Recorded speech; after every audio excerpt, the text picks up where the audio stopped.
Welcome to our channel. Today we how to update Google Drive uploads for a Webflow lead magnet. Complete guide step by step clearly. To update Google Drive uploads for a Webflow lead magnet, start by accessing your Google Drive. Log in to your Google account using your credentials. Locate the file you want to update within your Google Drive. Right-click on the file and select Manage Versions. In the Versions menu, click on Upload New Version. Choose the updated file from your computer and click Open. Wait for the file to upload completely.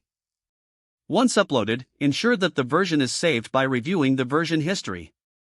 Next, open your Webflow project dashboard. Navigate to the specific lead magnet page where the Google Drive link is embedded. Click on the link or element that directs to the Google Drive file.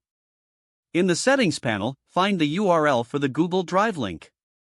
If you have changed the file sharing settings, ensure it is set to anyone with the link can view.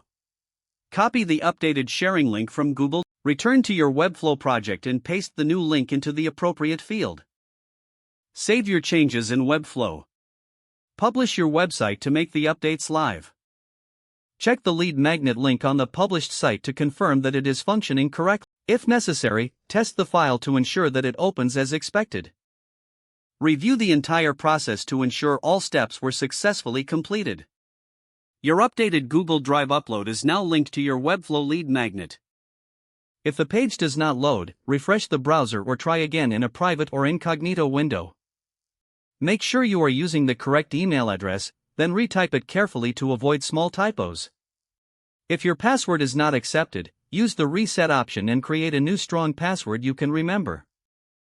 Check your spam folder for verification or security emails, then complete any requested confirmation steps. Enable two-factor authentication if available to improve account security and reduce unauthorized access risk.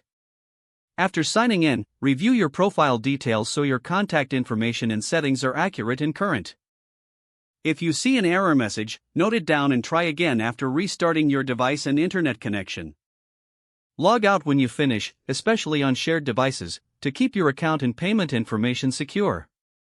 If the page does not load, refresh the browser or try again in a private or incognito window.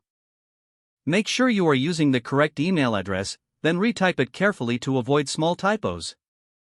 If your password is not accepted, use the reset option and create a new strong password you can remember. Don't forget to like this video and subscribe to our channel for more step-by-step tech guides.